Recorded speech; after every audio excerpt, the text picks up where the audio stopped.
Hello, this is Anis from Never Stop Trucking doing another live stream today. Today we're going to be talking about some trucking topics. If you have any questions, you can let us know here in the chat. We'll wait a little bit for people to start joining in. We are going to be talking about some trucking news and what's going on in the trucking industry, and then also take a look at the markets, at the weather, just casual chat today. If you have any questions, let us know, of course. Let me turn on the screen here. We're gonna try this first. So today we're looking at the DAT load board, and today is a very interesting day as far as the weather goes. We have some bad weather in north here, particularly in Michigan, where I am. And then we have some bad weather in the south, and that's affecting our trucks and everyone else's trucks out there. If you let me show you the map, and that's one of the best ways to check the weather and traffic is by checking the map. Now this here in western Michigan, this was yellow and red this morning. Now it's starting to clean up. Same thing Detroit, but I-96 looks like it's still closed here. And then this morning we looked, we have a guy in Louisiana, and he almost got stuck there. I think they said that he could not unload today, and I think they sent us a message later that he can actually go there. I'm looking at the email. So they told him that he could go to the delivery, but he showed up this morning and no one was at delivery at the receiver here because everything is closed. And this is something that you see, I don't know, maybe once in a lifetime. You see this. This is crazy. But then if you look at everything else here, you would usually you would notice some yellow and red colors for the traffic. But now everything is green here, which is weird. But then all these roads are closed. Okay, closing the bridges, I guess, because of the snow and of the ice. So they're closing everything. Look at that. This is Louisiana. And then same thing in Alabama here. Yeah. And then everyone is trying to use these routes, which I don't know if it makes sense or no, but you're closing the freeway where it's much safer to travel, but you're leaving these open. I understand that you drive slowly here, and people have to go home and travel, but this is all closed, and now everyone is here on these roads. So I don't know. I guess they know better than I do. And then Houston was bad this morning as well, but now they're starting to reopen because everything here was closed. I'm going to change to this screen here so I can see the chat. And then I can show this screen right here. Okay. Who do we have here? Zachary, thanks for joining. The best route to take with wanting to get into dispatching operation was a driver for 6 months, but had to get out of care farm. Okay, so this is a question Zachary is asking about best route to take with wanting to get into dispatching. If you have been a driver, that's very helpful. That's how I started. I was a driver, and then I switched to dispatching, and that helped me a lot. So you know at least half of the things being a driver, because you learned on the road. Now all you have to learn is about paperwork handling of the paperwork, negotiation with brokers, talking on the phone, and technical stuff, Now, it's there is no degree needed, there is no school needed. Um, I see a lot of dispatchers with college degrees for something else, of course, but it does help, of course, in anything you do in life to have a degree. But as far as dispatching and working in transportation industry, you don't really need a degree. I understand brokerages, some of the bigger brokerages, they are requiring, sorry, I still have the cold. They're requiring something related to business, but if you are small, if you are looking to start in a small company, you really don't need a degree. All you need is some kind of experience, and you already have it as a driver, and someone to give you a chance. And that's hard. It's hard to find someone that's willing to give you a chance if you have no actual experience as a dispatcher. So it's hard right now because of the markets. It's hard to have someone train you and take you on board without any knowledge. So I understand that this is hard. So I'm gonna talk about this here, and then I'll show it. I think you guys can see this. I made several videos about lease purchase contracts, how they're bad, how they don't work in anyone's favor, and they might work in the carrier's favor sometimes if they are smart enough. But if you're a driver, owner operator who wants to get a truck, it will mostly it will almost never work in your favor as a driver.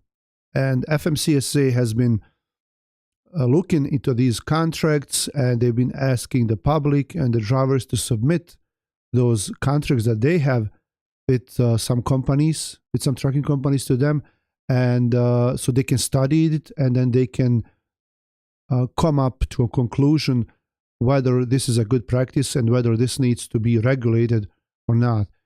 So they actually are coming out. This is from yesterday, and they are recommending that these lease purchase contracts are banned. Hello, Ulrich. Thanks for coming in. And this is big news. So let's go a little deeper into this article here.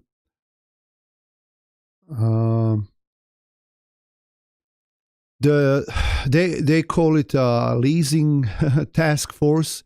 So their findings are clear.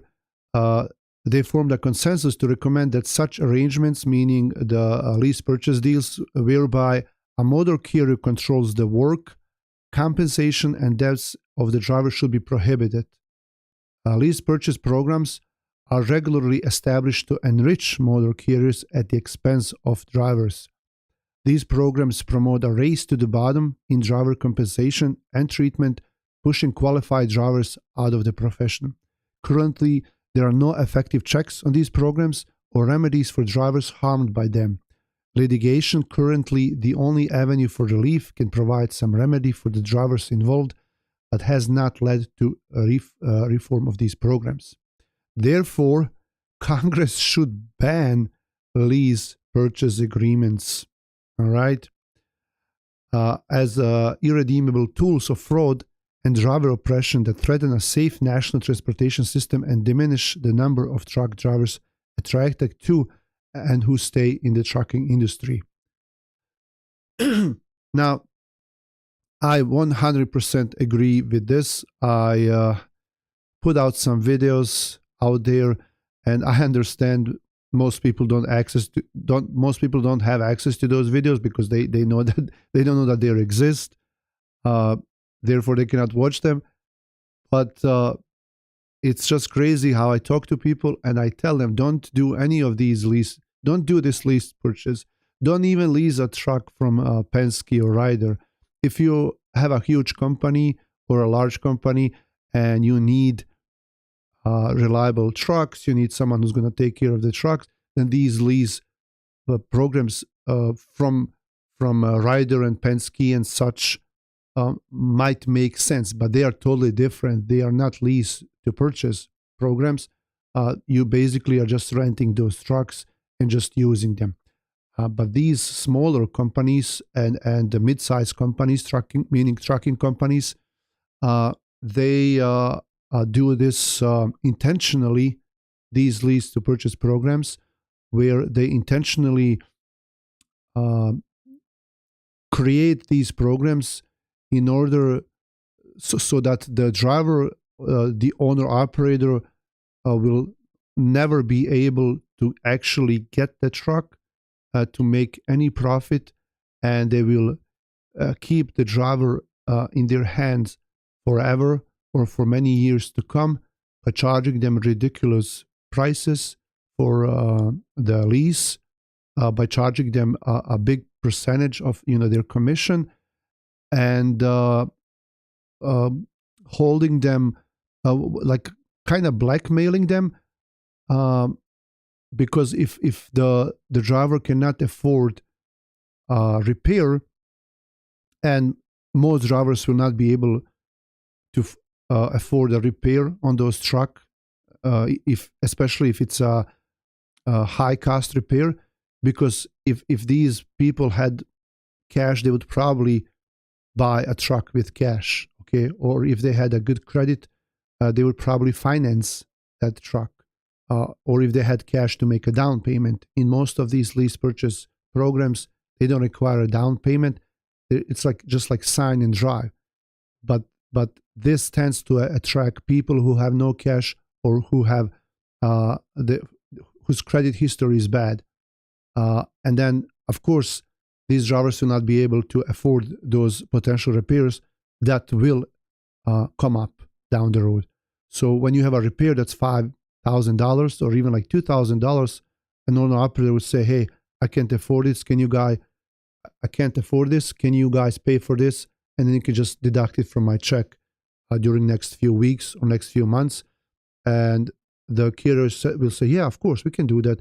And then the owner operator is thinking that they're doing him a favor, but they're not. Now you have this $500 charge for next few weeks on your payment, and now you're even more in the hole. So no, if you and there are some companies. There is one company in Chicago. I'm not going to mention their name, and most people know who this is. But they have been a part of this lawsuit. There is a mass lawsuit against them regarding these lease purchase programs, and they're going after them. But guess what? They're still advertising these lease purchase programs, and they're still accepting drivers into this, even though they're being sued for these. It's absolutely ridiculous. Let me look at some questions here. I'm planning to start my truck dispatching. Come and have started hiring my team to take care of dispatching. Is there any advice which you have for me? Don't have much of advice for that. Like, there's just continue doing what you're doing. It seems like you're doing everything right. Okay, let's go to these news here. Okay, so this is also very interesting here. What come on, what California is doing. I'm gonna refresh this because why is it not clicking? Come on, that's weird. Refresh again. Doesn't wanna click. Huh.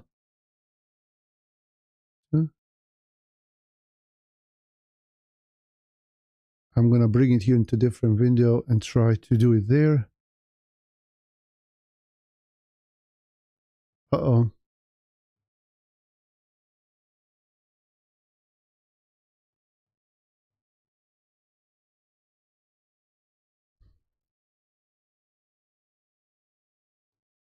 That's weird. Give me 1 second.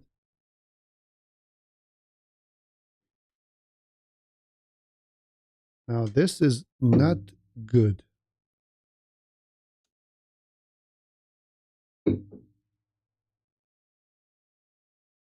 Hmm.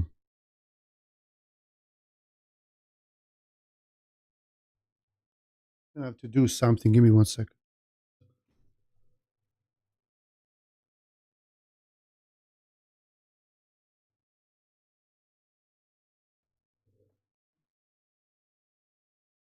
I think my mouse is playing games with me.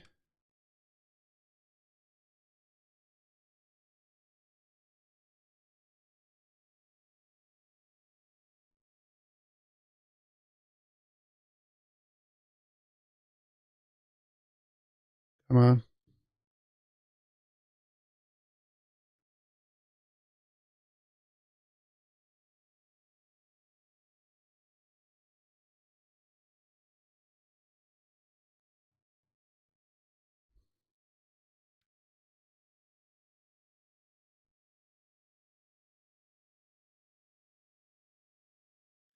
I guess I'm gonna have to restart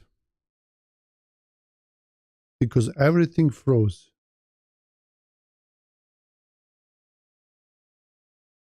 Come on.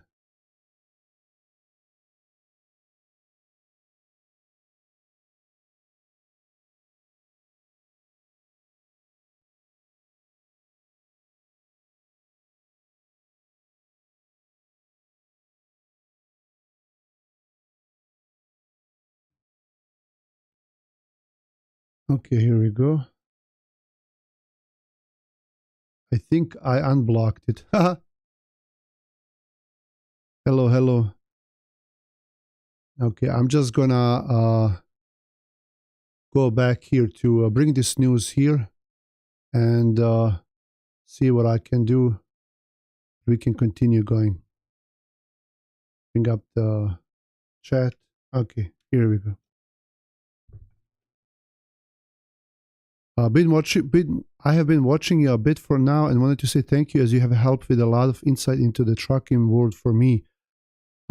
Thanks for watching, Michael. Thanks for coming here. And I guess I'm trying to bring some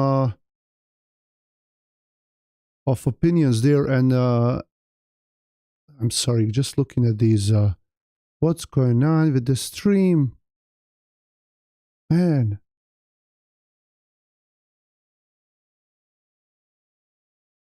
Okay.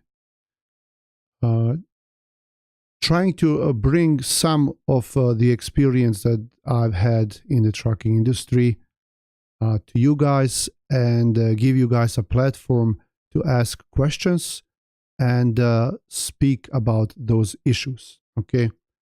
So I'm looking at my mouse again, which is acting weird. I think we can. There we go. Okay. Now this one is interesting. Trucking companies left in limbo after California abandons plan to ban diesel vehicles. California has been acting weird lately about everything here, mostly about these EVs, and they're trying to bring the change and be the leader in the change to EVs, and most Americans don't favor EVs, even the cars, let alone the trucks. Now, California wanted to do something extreme. They wanted to ban the sale of the diesel trucks after 2035, but now they're changing their opinion on that because they realized that it's not possible. And a similar thing happened in Europe, where they wanted to go all in on EVs, and then a lot of the car makers started giving up on those ideas because they just realized it's not gonna happen. And now the California is just they're just making fun of them. They're making themselves look funny. Okay. Okay, let's go to next one right here. Night Swift's operating income quadruples, okay, led by truckload, which is okay. So how is that even possible, right? How is that possible? I haven't even, I've seen this title here, but I haven't even read it here. But just by looking at the title, it just doesn't make any sense, because they say that their LTL segment saw operating income fall year over year. And now, we see here. So that meant the LTL segment's operating income was nearly 25 million in quarter three and 9 million in quarter four, the company reported. In contrast, the booming quarter four in 2023 for Knight-Swift's LTL segment generated nearly $30 million. Okay, I still don't understand, like, what are they trying to say with this article? And then here we go with those road closures in Louisiana and Alabama that I was telling you about. Now look at this. Truckers continue to wait in Loxley for I-10 to thaw. Loxley police have been working for the past several hours to get vehicles over the interstate and shepherd them through the I-10 off-ramp. They're also directing traffic. Some truckers have been waiting since last night. This is crazy. As a truck dispatching company, what do you find as a scope or way in which business can be scaled up? Any opinion? This is a wide topic, Mr. Titu. What do you think about EVs, trucks? Let's look at this one here. If they're going to show us. Yeah, of course, we have to watch the ads first. I have been an opponent of EVs. Not because, okay, so I don't mind the cars. Okay, I don't mind the cars. It's fine. It's everyone's choice to choose. And I wouldn't, even sometime down the road, I wouldn't be opposed to owning a car like that. It's fine. Not for the reasons because, I want to save the planet or I have this agenda. No, it's just that, like, I like the idea. I like the technology. I drove a Tesla for a few days and it was fun. The kids loved it. And it was just fun to experience that with all the technology that they have. It's just cool. Okay. And if you have the money, people speak about EVs, how they're going to depreciate, how the batteries. We're looking, by the way, we're looking at the video here from I-10 from a truck stop where they have these highway closures. Okay, that's the video we're looking at right now. So if you have money and if you like those cars, and they're fast, right? EVs are fast, and if you like that kind of stuff, sure. But don't push that agenda onto me like you have to have it, like you're going to be a better person, you're going to save the planet. No, if you like it, that's fine, right? That's totally fine. But trucks, the big trucks, the big semi-trucks, I'm really opposing that because it doesn't, we're not ready for that. We're not ready because there's a lot of weight in question, and the heavier the weight, the heavier the truck, the more power it needs to use.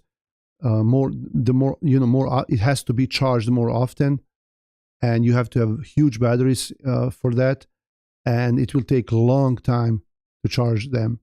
So it just doesn't make any sense. It's not feasible, right? It's not gonna work. Maybe for local companies, like when I first came here, I worked in a couple of companies. They had forklifts. And we had electric forklifts, we had propane forklifts. Some of them were even gas powered, but the electric ones were cool because you can use them inside. They don't, there is no smell or anything, and you just charge them overnight. You plug them in, you charge them overnight, and then you can just drive them around the warehouse. And something on a small scale like that for local trucks, that could work. But over the road, I don't think it's gonna work. Let's see if we have what else do we have here in news?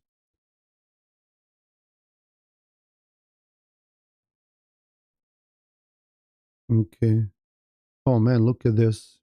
So this is also on I-10JX. Is that Jacksonville in Florida? Yeah. Yeah, look at this, man. So he rear-ended him, and then the truck got burned down, and the back of the trailer. Now I'm assuming this here is the steer tire from this truck, and it went all the way down here. Wow. So it's not the snow, it was a crash. Okay, let's look at some other news. Trailer hauling 40 cows cut open after truck flips on Charlotte interstate. Oh man, poor cows.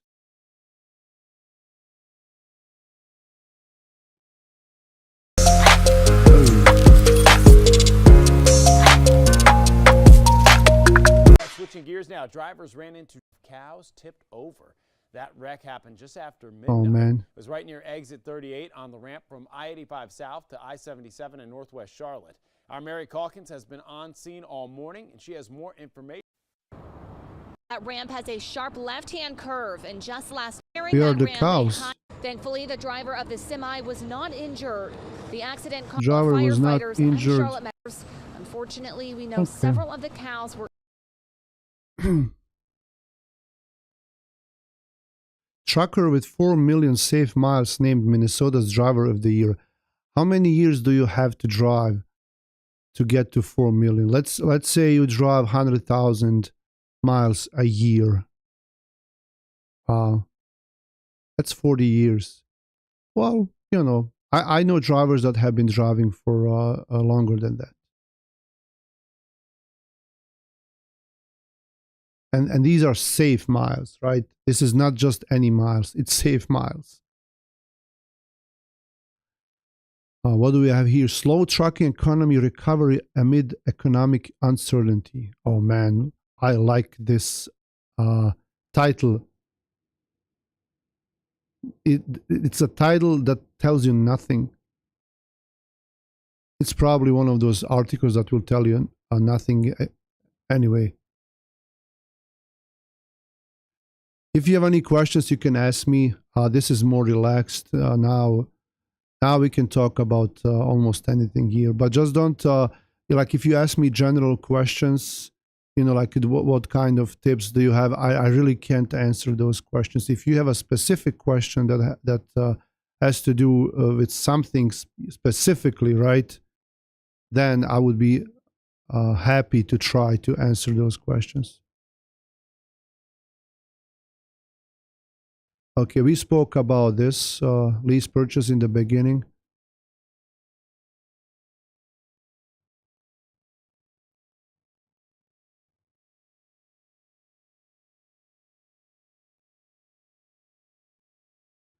Driver poll, how would you describe the current freight market? Oh, how would you, let's see, what should we vote here? How would you describe the current freight market? Growing, declining, I guess they missed a letter here. Volatile, volatile, stable, unsure. Oh man, I'm really, I don't know if it's growing. I don't think it's declining. Unsure. I'm pretty sure this is going to be a winner. Let's see. Vote. Oh. Okay. Unpredictable. Okay.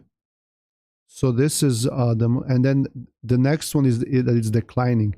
Only almost 7% of people are saying that that it's growing. Wow. Well, that's weird.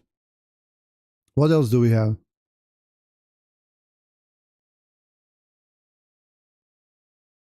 Now, but then on the same website here, we have an article saying trucking conditions expected to improve slowly in 2025, and then showing a picture of Trump with his fist up. Many in the truck industry was looking forward to better days ahead of as 2024 came to an end. Unfortunately, the news from December didn't look good. Okay. Profits are still possible even when shipments are down. Okay. Even when the shipments are down, however, carriers can profit while hauling less freight if rates are higher. Sure, of course. That makes sense. I heard that by Thursday's DAT board is pretty passive. That by Thursday, DAT board is pretty passive. Is there some reason? What do you mean passive? Like slow, stagnant? What do you mean by passive? Like no action? Well, let's speaking about that. Let's look at the markets.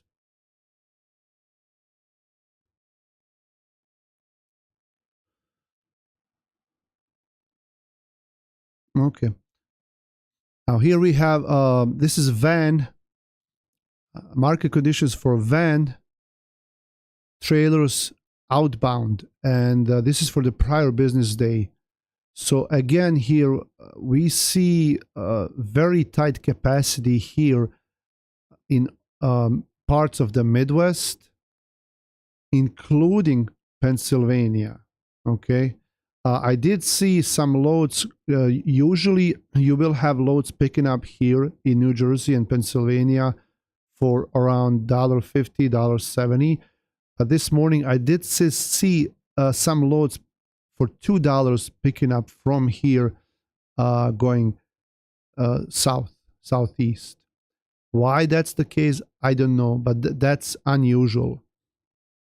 Less loads than usual compared to other days. Yes, that is true.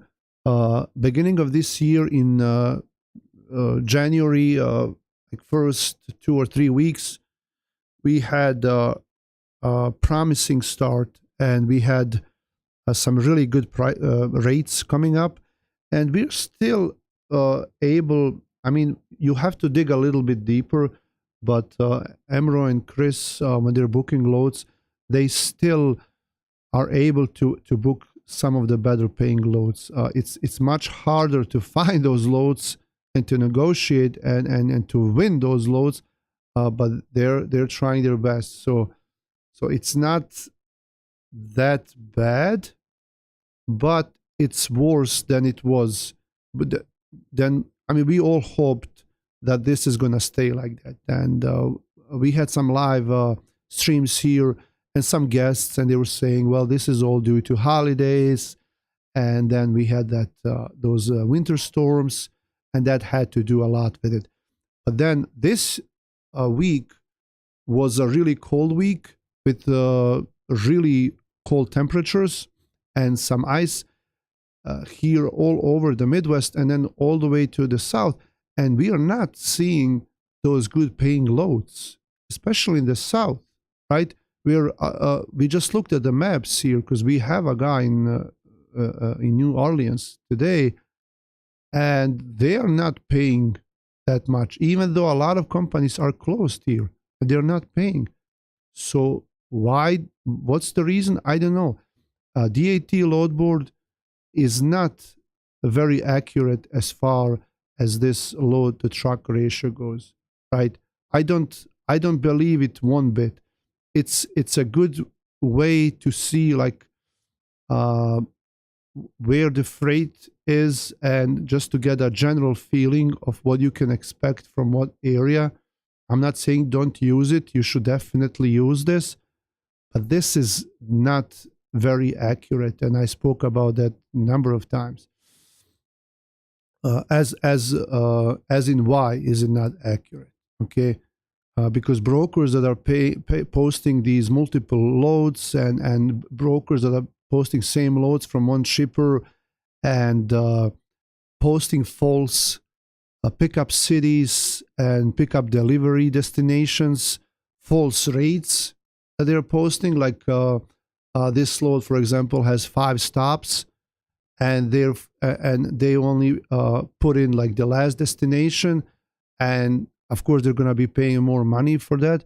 And then this load turns out to be paying like $6 per mile, but it's not. It's actually paying maybe like $3 per mile, and it has 5 stops. But DAT doesn't know that, and they don't take that into account when they're doing their averages. In my opinion, if the brokers should not be able to post these multiple loads. If they have multiple stops, they should post all of them and some other things. And that would totally change this picture. Now, let's take a look at the flatbeds. Flatbeds are doing supposedly okay in the south and throughout this, generally throughout this region right here, and then in the west.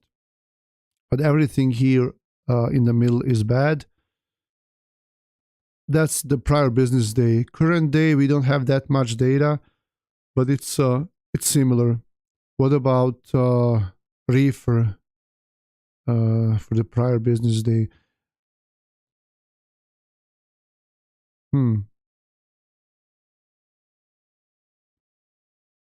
Okay. Well, I guess this is the area to be then. Nothing much from west. A little bit here, but not that great, and then some here. So if you can, generally, if you can get really good freight coming to New Jersey, to this area, but from here it's hard to find a reefer load. So what we used to do is always get a dry load from here just to get people out. And this is for today. Yeah, today is much worse than yesterday. Look at this. Ah. All right. Are you able to show some metrics for reefer loads on the DAT board, such as per mile rates, maybe some live examples of current loads from DAT load board? Yeah, I can do that. That's fine. So here, now let's look this up. Let's say we have someone in Lincoln, Nebraska that wants to go, let's say, to Philadelphia. So here we are gonna go Lincoln, Nebraska. I'm gonna change here to a different screen so you can see this better. Okay. So Lincoln, Nebraska to Philly,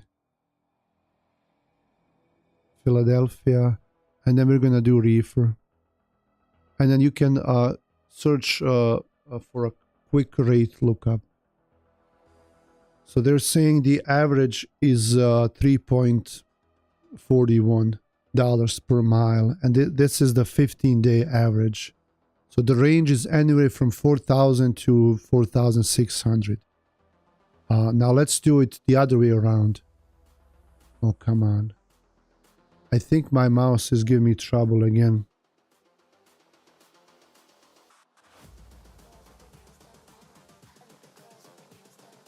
And that's the problem. I have to charge it and I have a phone call. I can't answer this right now.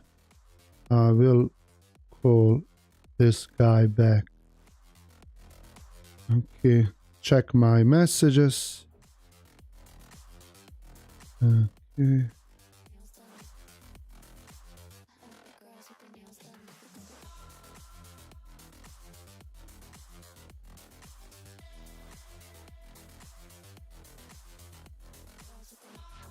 Be right back.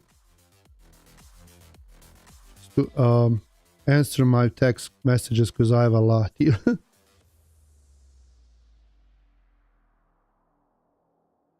But let's go see if this says charged a little bit. Okay, here we go. Okay.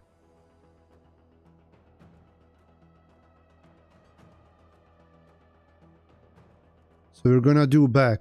So remember, so the rate from Nebraska to Philly was what did we say, $3 something. So the other way around, from Philadelphia to Lincoln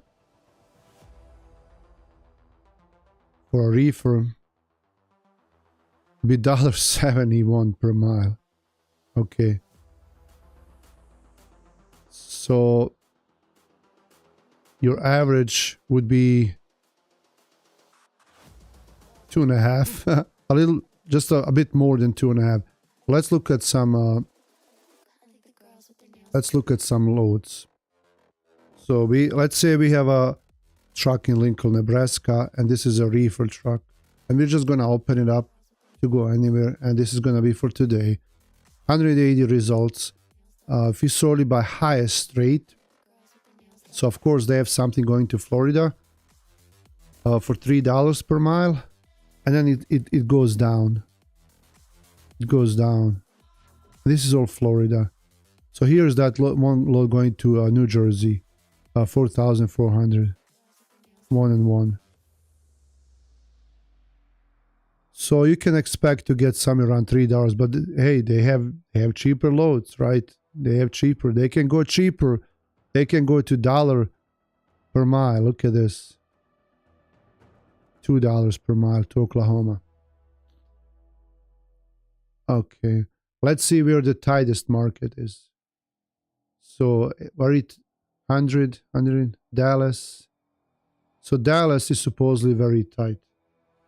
Okay, what if we look for a load from Dallas? Dallas, Texas. Reefer. Oh, look at this. I'm going to Massachusetts for $6,000. It has 5 drops. So this is what I'm talking about. It has a stop in Bronx as well. So this one, it has 5 stops, and this is not 3.4 per mile. Okay, this is a lie. And of course, DAT doesn't know that. So what if we sort them by rate per mile? Okay, another one here. And this is probably a multi-stop as well. Because you see, it's Plano, Texas to Houston. So it's probably like a round trip or something. Okay. Why are the loads 100 to 200 in South Texas? I was looking at LinkedIn this morning, and there are some brokers there and some carriers, and they're posting from their private profiles, with their name and picture and the company they work at, because it's also professional. And there are some that are complaining, some carriers, about these cheap loads, like $80 load. Now this was for a box truck, but still, pay someone $80 for a load, even in a box truck, because this could be maybe done as a partial in a semi truck. But to pay $80, that's just, and some of these brokers are just defending that, and they're saying, oh well, what do you want? It's a partial. It can be on a box truck, but still, why don't you get a box truck and buy it and drive that stuff for $80? So why are they paying that little? That's a really good question. So when you say South Texas, maybe you mean like San Antonio, Laredo. Let's do San Antonio. What do we have? So I'm assuming you're meaning a drive-in. So San Antonio, we'll do 150 miles to San Antonio, another 150 miles radius. 300, 875, 275. Yeah. Well, I don't know. Maybe it's even more south. But yeah, I did see some of those loads that are paying really cheap. How much do you gross for driving currently? Well, it depends. Like if you look at this, you have drivers who want to stay on the road for a month, and I mean, when I say drivers, we are all owner operators. So you have owner-operators who want to stay on the road for a month, and you want owner-operators who want to be home every weekend or even during the week. So that will affect that growth greatly, and there is really no answer for that. There is no answer for that. We've seen our growth with some people who want to stay on the road and want to hustle. We've seen those growth pays really high, and I was gonna make a video as well, because I made a video about our owner-operator settlements and how much they're grossing, how much they're netting. I had an update because we really had a good week last week for some guys to stay on the road, and then even before that. So I wanted to make a video about that and show you those driver settlements.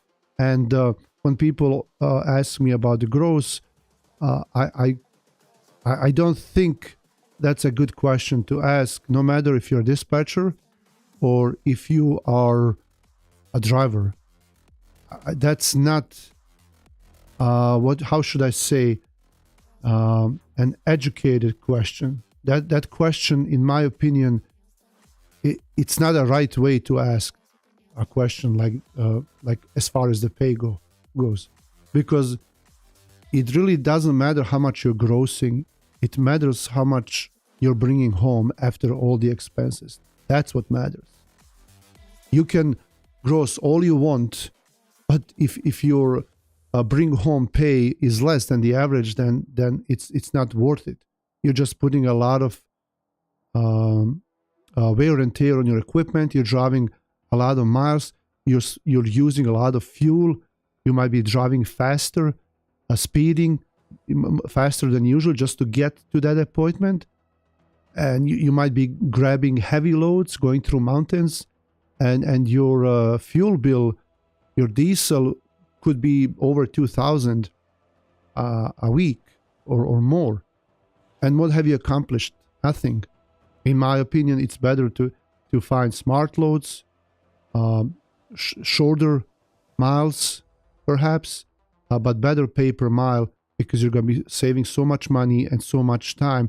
And in the long run, you're going to put less wear and tear on your truck. And then also some companies are running double ELDs, or they're messing with their DLDs. They have all these companies from Eastern Europe. I'm from Eastern Europe. Well, it's southeastern Europe, it's Balkans. But when you say Eastern, you mean more like more east. But still, those companies, a lot of them have their own ELDs. And they will openly tell you when you call them and say, I want to drive there, they're going to expect you to cheat and to send a message. They have phone numbers for that. They have Telegram groups, and you send a message to the Telegram group and they change your hours. And that's how we can make that much money. But that, if you're here for the long term, it's going to catch up to you, and someone is going to be in big trouble because of that. So to ask that question, how much gross you're making, I don't think that's a right question. Sorry, I'm not trying to call you out, but I'm just in general, we have owner-operators who work with us, and if they would call me and say, like they're inquiring about work here, and they call me and say, hey, how much gross can you get me? I'm not going to tell you that. I'm not going to promise you anything, because these markets are changing. And you can see, you go on DAT load board, and you go here, and you look at the rates. And these are the rates. We can get you, we can negotiate a little bit better. We can bring you to better areas. We can plan your trips. You just leave us dispatching. You leave us the dispatching because you're in good hands. You may, as a driver or a dispatcher, you heard from your friends that they go to a certain area, and no, if we tell you, dude, don't go there, we know that you're not going to be able to get out of that area. You're not going to be able to make money. Just let us dispatch you. If you are open, if you don't have to be home, you can stay on the road. for a few weeks and you want to make money, let us dispatch you. We'll do it safely, right? You're not going to have to go over your hours. We're not going to fix your logbook, or anything like that. But we're going to make you the best money possible. Just let us do it, okay? Right. Loads for hotshots are just not profitable at all. Yeah, hotshots, they have not been profitable for many, many years now. Unless you have a really good company that you're leasing onto, like one of those expedite companies. If you have, if you have some specific equipment. But when people say hotshot, they usually mean a pickup truck with a trailer. But when you look at the load board and when you choose hotshot here, that can also mean a sprinter van, right?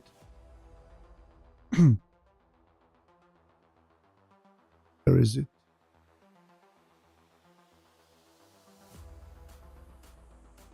There. You have flatbed hotshot, you have van hotshot.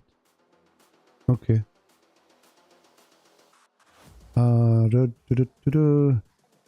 5,000 to 6,770 feet they can and build cheat on the LE. Cool dispatch. I didn't even see that comment, cool dispatch. And I know you. Thanks for being here. But I was just saying the same thing. And it's really not about the growth. It's not about because you don't get the growth. You have to think about like most owner operators will lease onto another carrier. Some of them will have their own MC, and that's fine. But most of them will lease onto someone else, and it depends. Like who are you leased onto? How do they treat you? Do they even listen to you? How much you're paying them for the commission? What's their liability and cargo insurance? Do you get the discounts? Do they take any payoff of your loads? Like, do you get the original rate confirmations? How much fuel are you using? There are a lot of things, right? So that's what we have to look at. Now, for me as a carrier, and whoever, if you're a dispatcher working on a commission, if you're a carrier working on a commission, of course I want you to have better growth, because for me it's a bigger commission. It makes sense, right? TKL just keeps calling me, man, all day long. I should answer that. So where was I? Fuel discounts. I don't know. I was there something talking about the growth and the net. Can you show from Wisconsin? Thanks for showing the rates for me on reefers. So Wisconsin, if you're looking for now, Wisconsin is it's our favorite state. Wisconsin is our favorite state, man. We love Wisconsin. Wisconsin is great.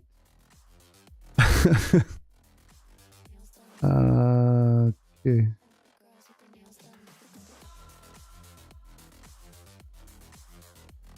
Yeah, cool dispatch. I was based on my multi-year experience, the best thing driver can get from his dispatch service is honesty and mutual respect. Growth will go up and down. We cannot.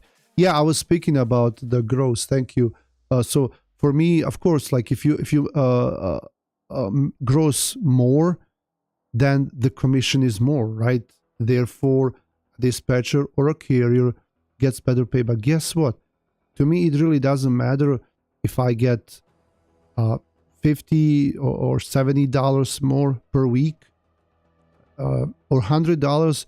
To me, what matters is that the owner-operator is satisfied, that they can trust us, and that they have full trust in us, and that they're staying with us in the long term, that they're going to recommend us, bring their friends over, and put in a good word for us, right?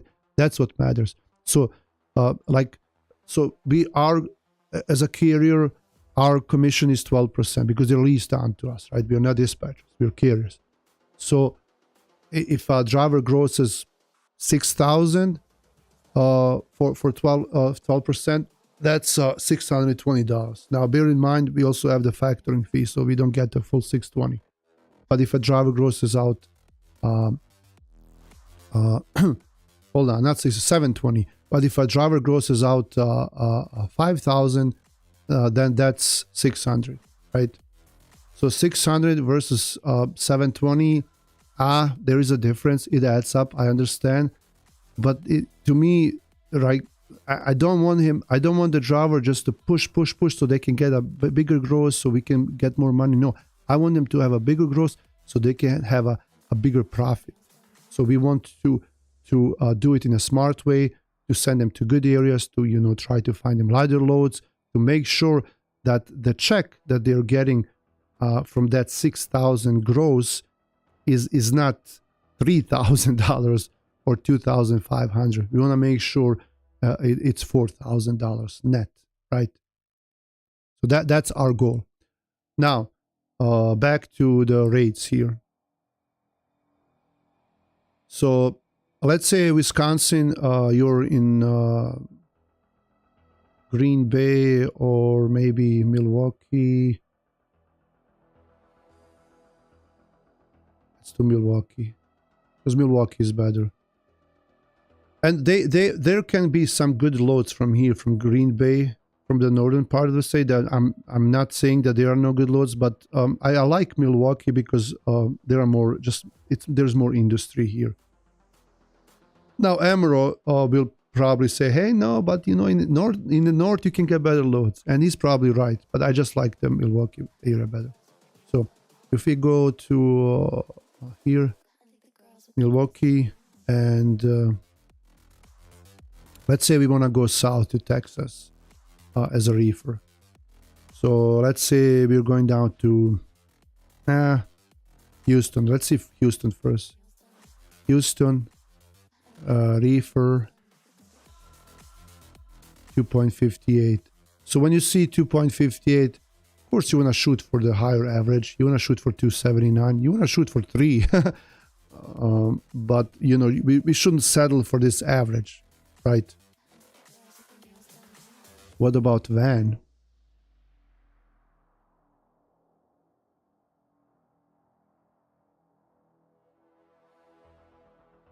I'm having trouble with my mouse. This is crazy.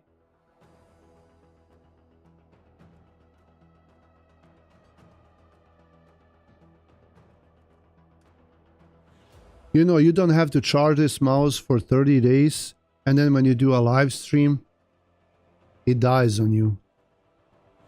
Anyone has a question so I can answer while the mouse is charging? Cool dispatch. You have I think this is Dragan, right? You have a really good insight always. Tell us something interesting.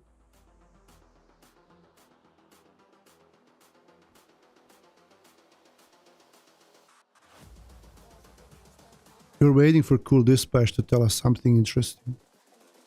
Or someone else while my mouse is charging. So next Tuesday, we had to postpone both of my guests from this week. One of them because of my voice. I couldn't speak on Tuesday. And the second one because there was... our calendars didn't match, something like that. So we're next Tuesday morning, we'll have a broker that's working on a brokerage moving company, like you can say it's household goods company using AI. So that's very interesting. And then on Wednesday, next Thursday, we will have Nick from RTS Factoring talking about factoring. What would you like to know? I'm not smart today. Trying to cover truck from tomorrow from Minneapolis to East. Help me out, guys. We'll gladly help you. He needs a 3K load. No mind. Hello, at what metrics do the brokers look when you ask them for a setup? That's a good question. And we'll post that Minneapolis. Find you a load. I'll charge you a minimal fee. Cool dispatch. So what metrics? Now it depends on a broker, of course. If it's a big brokerage or someone small, something local. If you have a small broker, it's generally easier to get set up with them, because they tend not to use those stupid overpriced carrier checking systems. You can work usually directly with the management. If there's a problem, you can explain to them what's going on and why that is happening in your company. Like what, like if you're brand new, if you had some trouble with the paperwork, you can explain to them, you can send them proofs. But with bigger brokerages, you can't do that. Okay, so most of the bigger brokers right now will use vetting systems such as Highway, RMIS, Carrier, Sure, and then you can't do anything about that. It's what it is. So once you start your MC number, and once you update everything on time, there is no going back. There is no easy going back to fix things if you haven't done them the right way in the beginning. For example, if there was something wrong with your address, the name, like there's inconsistency in the names that you have been putting on FMCSA and in other systems. If you're brand new, right, you can't change that. If you don't have any inspections, you can't change that. So most of them will look at number of these things, and some of these things may put up a red flag in your file. And when the broker sees a red flag, they're not even going to investigate what that red flag is. They're just going to say, we can't work with you because there is a red flag here, you're high risk. And a lot of times they don't even know what that is because they don't want to dig deeper into it. And even if they see, they're like, okay, we have to go by this. We changed our address recently, and some brokers were hesitant to give us loads because of that. Like, what does have to do with anything? So if you change something, it's a big red flag. So you have to have a good history as a carrier. Of course, safety records will count as well. If you have good safety records, that's really good. If everything is consistent, because I was looking at someone the other day. He called me and he said, hey, I don't know why TQL is not giving me loads. And I looked into his profile on FMCSA. His mailing address is one. His business address is different. His insurance agent is a different state. And I told him, like, and the numbers don't match the area codes where he is located. And I told him these are all red flags for them. And maybe TQL will not tell you that. And you have to figure it out on your own. So you make sure that everything is consistent on your file as a carrier, that you're not changing stuff a lot, like changing your addresses, your phone numbers, your emails, the name of the company, whatnot. Make sure everything is consistent, and make sure that, try to be safe. Safety scores matter a lot. And, of course, if you don't have any freight guard reports, that's also a plus. Brokers are crazy nowadays. Even phone number change can be. Man, are you reading my mind? Cool dispatch. I'm talking about one thing, and they're like, man. Looking for 2 loads for today coming out of Houston, Texas. 2 loads, man. Anis, I'm not about politics, but would like to hear your opinion. Is Trump going to make trucking great again? Well, I don't think it has nothing to do with politics, So I'm open to talk about it, and I spoke about that a number of times. Even yesterday, in yesterday's live stream, Emro was here, and we spoke about Trump and the things that he might do that might affect the trucking industry. Let's post your truck, Cool Dispatch. You said Minneapolis going to...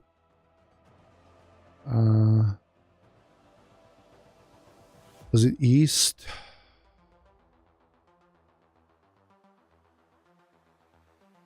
Where is it? Minneapolis? Now I don't see your comment anymore.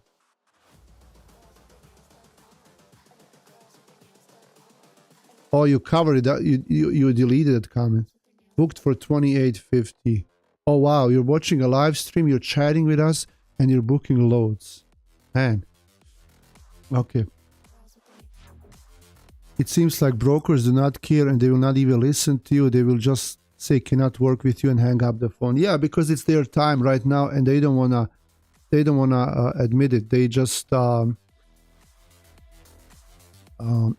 when you like the first 2 weeks of January were very good as far as the rates go, and brokers started complaining. I started following them and reading their comments and their complaints on LinkedIn and on Reddit. And in those situations when we have the upper hand for 2 weeks, in 3 years, then they start talking about hey, you need to build a relationship with the broker. You can't just blackmail them like that. You can't throw those prices out of nowhere. That's not fair. It will get back to you. Then they start talking about relationships. But when you call them and they hang up on you, like the other day, we had a broker from was the company, I can't remember. So I called him and he said he just told me, like, he's not here to build relationships. He's not here to chat. He's here to do business. He wouldn't even say good morning. Like, so with those people, there is no point of talking to them like that. Just they hang up on you. Sure, you just continue going, and don't let it get to you, right?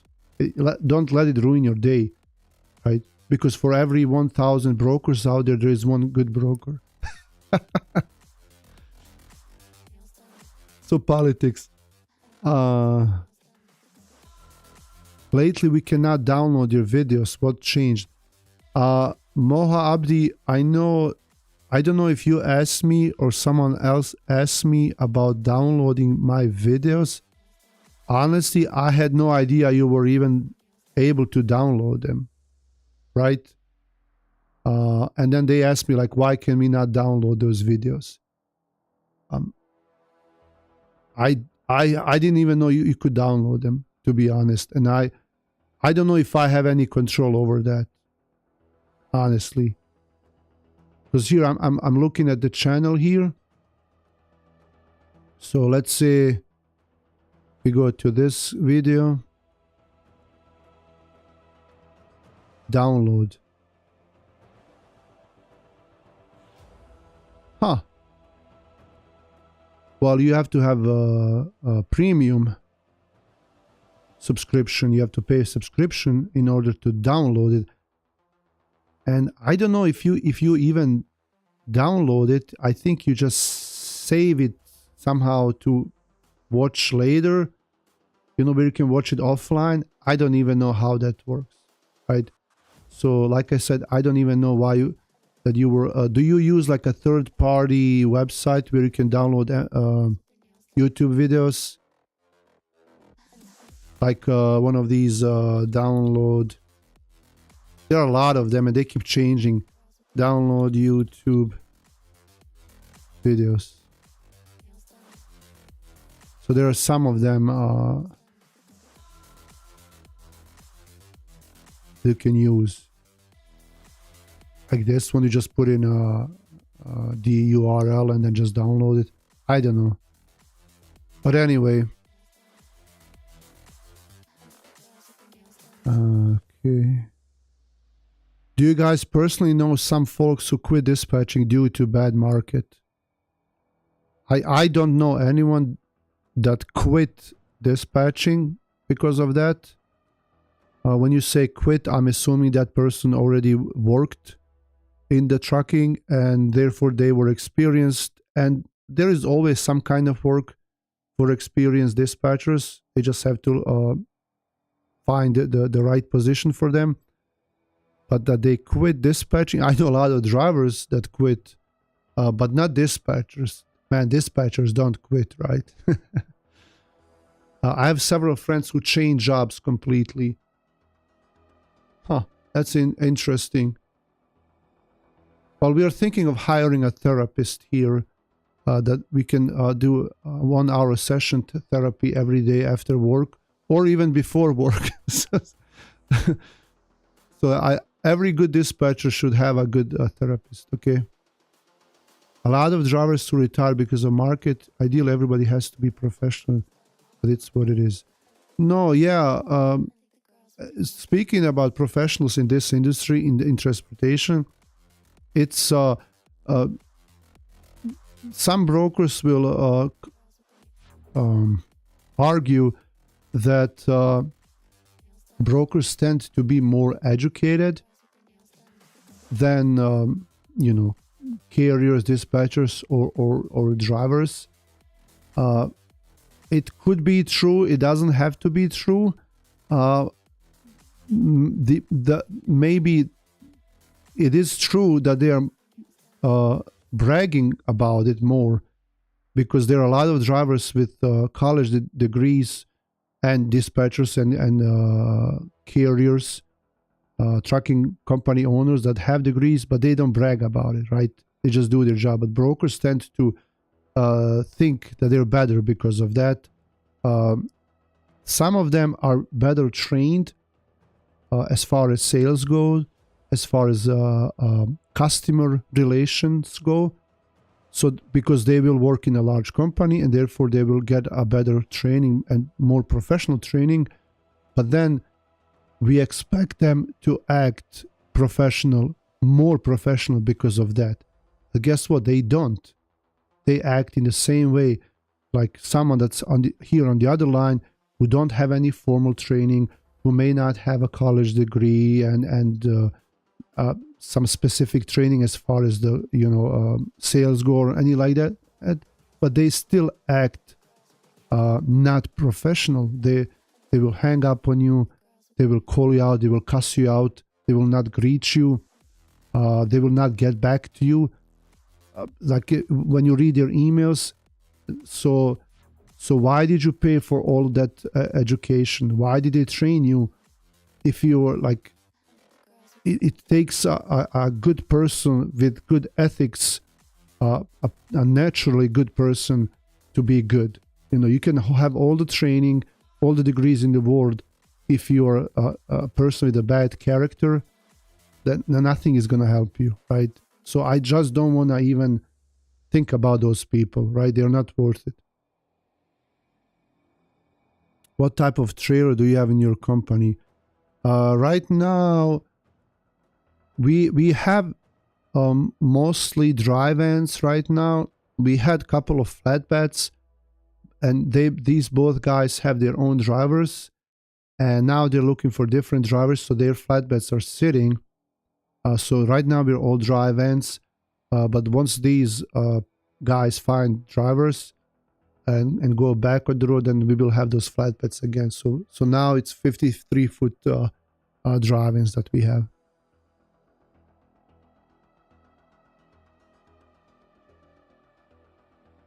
They said it was too stressful and they were not able to meet drivers' clients' demands. I will never quit. We just keep pushing and keep working on ourselves. Well, whenever I'm in doubt about this, I just remember of the name of the channel. And if nothing else, that prevents me from quitting, because the name of the channel is Never Stop Trucking. and it wouldn't be fair to myself or to you guys, and it would be it would be not right to even think about quitting. I have been doing this for 20 years now, and it's just in your blood, you know. And I know how to do other stuff as well, but this is what I'm used to do, and I don't see myself doing anything else. I might be doing something else on the side, but this is what I do. I don't want to quit. And people who quit dispatching, maybe there were people who are new to this.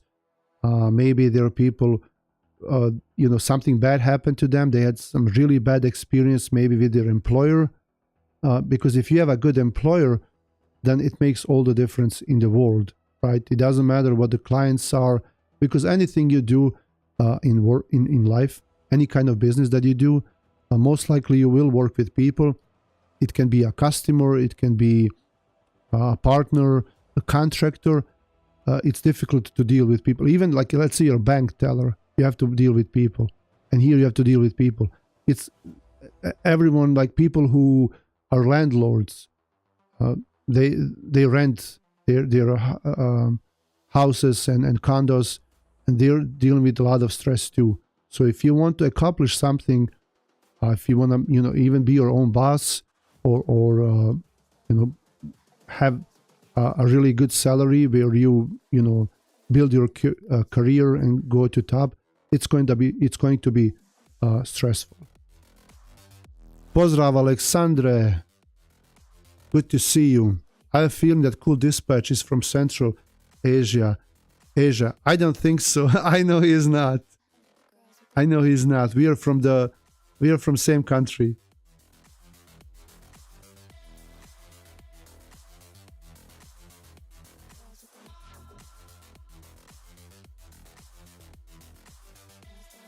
Yeah, I'm looking at the emails here. What is this? Oh man. Just looking at my emails here.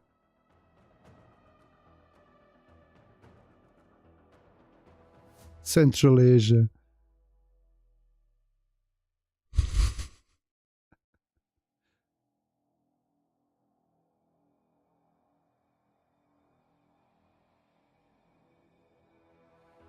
Yes, he's from Central Asia.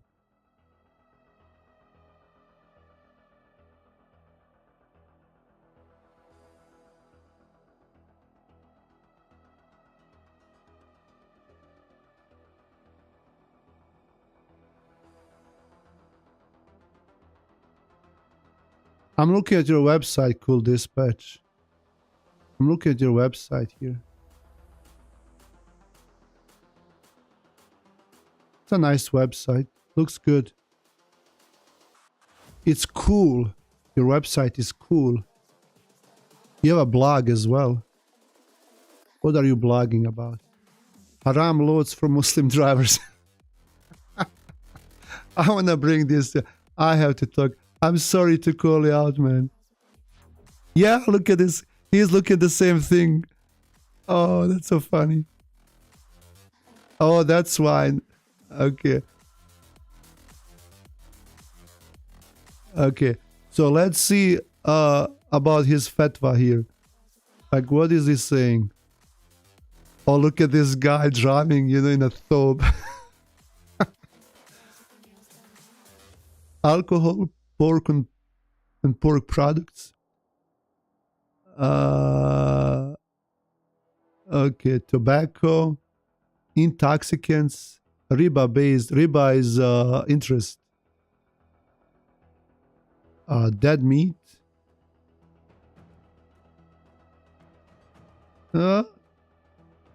Gambling.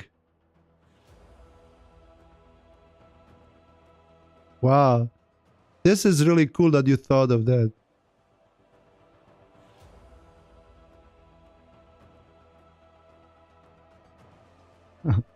Okay.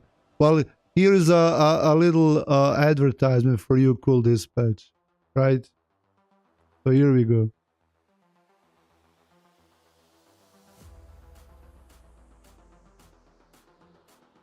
Okay.